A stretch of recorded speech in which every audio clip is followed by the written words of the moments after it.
Nous avons quasiment tous, quelque part dans la maison, un coin dédié spécialement à la pharmacie.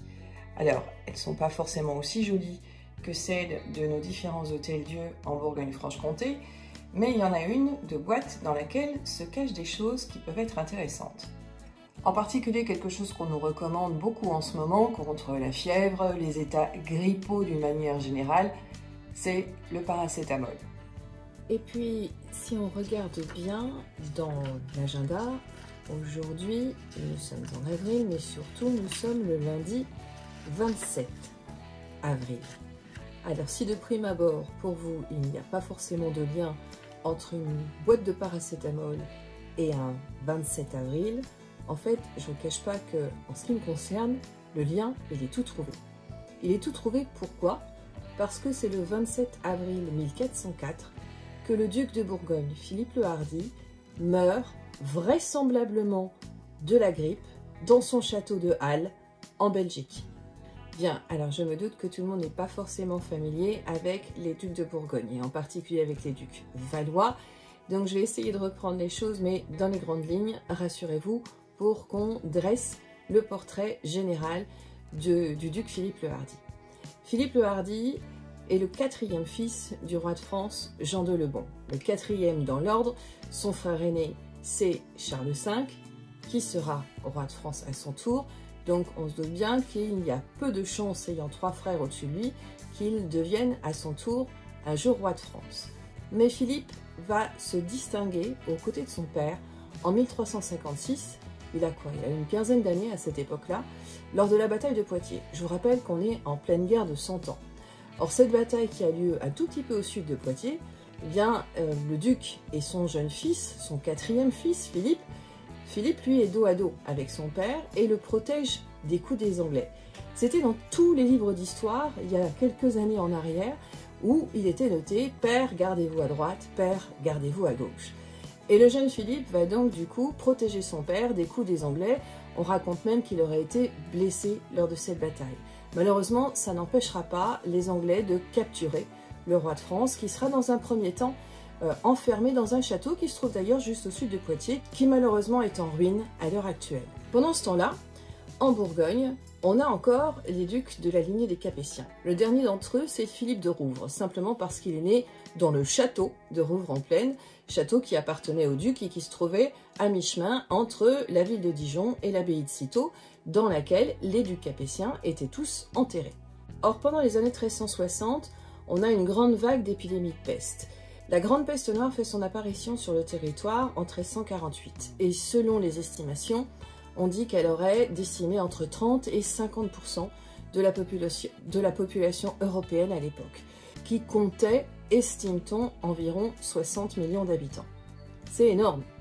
C'est énorme, et cette première vague dure 5 ans, et puis se calme. Et ensuite, la peste va revenir par vagues successives. Et c'est lors de la vague que l'on a dans les années 1360 que le dernier des ducs capétiens, Philippe de Rouvre, qui a à peine 17 ans à l'époque, décède à son tour, terrassé par cette terrible épidémie de peste.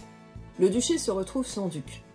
Et le roi de France n'oublie pas que son quatrième fils a fait preuve de bravoure lors de la bataille de Poitiers quelques années auparavant. Il va donc lui donner le duché de Bourgogne. Mais le duché de Bourgogne, à l'époque, ce n'est pas le duché auquel on pense, et en particulier pas celui qui va atteindre son apogée au milieu du XVe siècle. Disons que pour faire vraiment très simple, mais pour vous donner une idée, on va considérer que à l'époque où Philippe reçoit le duché de Bourgogne des mains de son père, c'est grosso modo l'équivalent du département de la Côte d'Or à l'heure actuelle. Une des premières choses que Philippe va faire en arrivant et en prenant possession du duché, ça va être d'épouser la plus riche héritière d'Europe, Marguerite de Flandre. Lors de son mariage avec Marguerite, il va pouvoir récupérer un certain nombre de territoires. Ainsi vont arriver dans le duché de Bourgogne les Flandres, l'Artois et le comté de Bourgogne, qui correspond à l'actuelle Franche-Comté. Ce qui permet au duc de multiplier presque par 4 la superficie du duché initial. C'est pas rien. Mais bon, l'histoire au départ, c'était de faire le lien entre notre boîte de paracétamol et la mort de Philippe le Hardi le 27 avril 1404. Donc on s'éloigne un peu du sujet. Néanmoins, on ne va pas retracer évidemment toute l'histoire de Philippe le Hardi, on va faire un bond directement, effectivement, en 1404. Au mois de mars 1404, le duc va monter dans ses terres du Nord, parce qu'il doit rencontrer la tante de son épouse. Donc, je vous rappelle, son épouse c'est Marguerite de Flandre, et la tante de Marguerite de Flandre c'est la duchesse de Brabant. Il doit la rencontrer pour négocier avec elle un certain nombre de choses, et en particulier pour traiter le fait que un de ses fils, donc Antoine, son second fils, puisse devenir et hériter des titres de duc de Brabant ultérieurement. Donc il est dans le Nord, il est à Bruxelles, et on sait qu'au début du mois d'avril, il va y avoir des rencontres avec la duchesse de Brabant. Et d'un seul coup, le 16 avril, alors qu'il est en pleine réunion, en pleine négociation, pourrait-on dire, le duc tombe malade. Il tombe malade assez vite et son état va empirer assez sérieusement et assez rapidement, à tel point que le 25 avril déjà, son fils aîné, le futur duc Jean sans Peur, qui est comte de Nevers à cette époque-là, Monseigneur de Nevers va aller faire quérir un médecin jusqu'à Cambrai pour le dépêcher au chevet de son père. Le 26 avril, le samedi 26 avril, le duc ne va pas bien du tout et il demande à ce qu'il soit ramené jusque dans son château de Halle, à peu près 16 km de Bruxelles, pour s'y reposer. On va donc faire aménager une litière, c'est vous dire que l'état du duc est vraiment pas bon du tout, puisqu'on va l'allonger pour le transporter depuis Bruxelles jusqu'au château de Halle.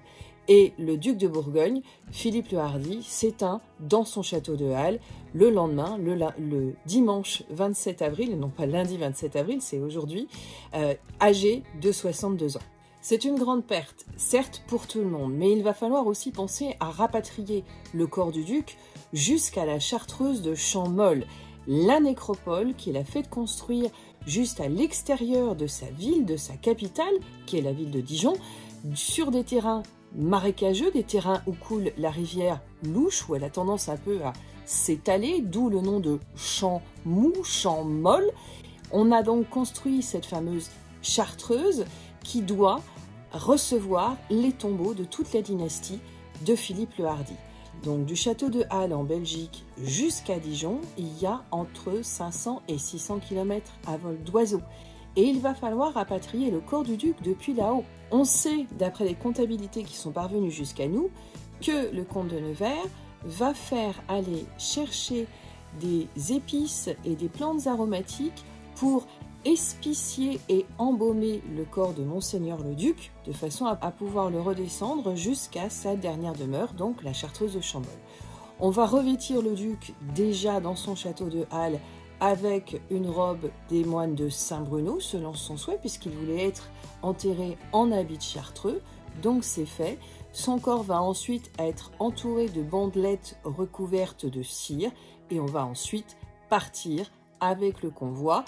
Tout le monde est vêtu de noir, les chevaux sont également parés, harnachés, décorés, et tout ce convoi va redescendre en prenant soin de faire une halte en particulier à la Sainte-Chapelle à Paris. Pourquoi? Parce que le duc était quand même prince de sang. Son cœur va donc être déposé à la Sainte-Chapelle et le reste de son corps va être rapatrié jusqu'à la Chartreuse de Champmolles, où le corps du duc va être déposé dans une crypte sous l'église, dans un sarcophage en plomb, où il restera jusqu'à la Révolution française.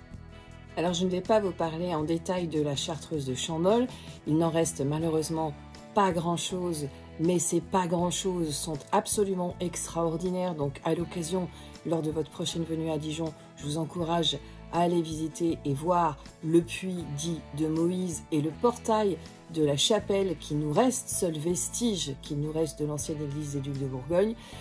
Mais à quoi pouvait ressembler cette chartreuse? On peut s'en faire une petite idée et ça m'a vraiment frappé lorsque je suis descendue à Villeneuve-les-Avignon et que j'ai découvert la chartreuse de Villeneuve-les-Avignon. Quand je suis rentrée dans le cloître et que j'ai vu les maisons des moines chartreux, c'était exactement la description des cellules des moines chartreux qu'on avait aussi à la chartreuse de Champmolles. 24 moines chartreux et non pas 12 comme il était de tradition, 24, chacun avait donc sa petite maison avec un étage et un petit jardin isolé des autres, et dans chacune de ces maisonnettes, on avait également une peinture, un calvaire au moine chartreux, et sur les 24 que l'on avait à la Chartreuse de Champmol, il n'en reste malheureusement aujourd'hui plus que 2. L'un se trouve au musée des Beaux-Arts de Dijon et l'autre se trouve au musée du Louvre à Paris, bien évidemment. Après la mort de Philippe le Hardi, c'est son fils aîné qui va prendre le relais et qui va passer de comte de Nevers à duc de Bourgogne. C'est le futur duc Jean sans peur, mais là, c'est une autre histoire. On verra si on aura le temps d'en parler un autre jour. En attendant, prenez soin de vous.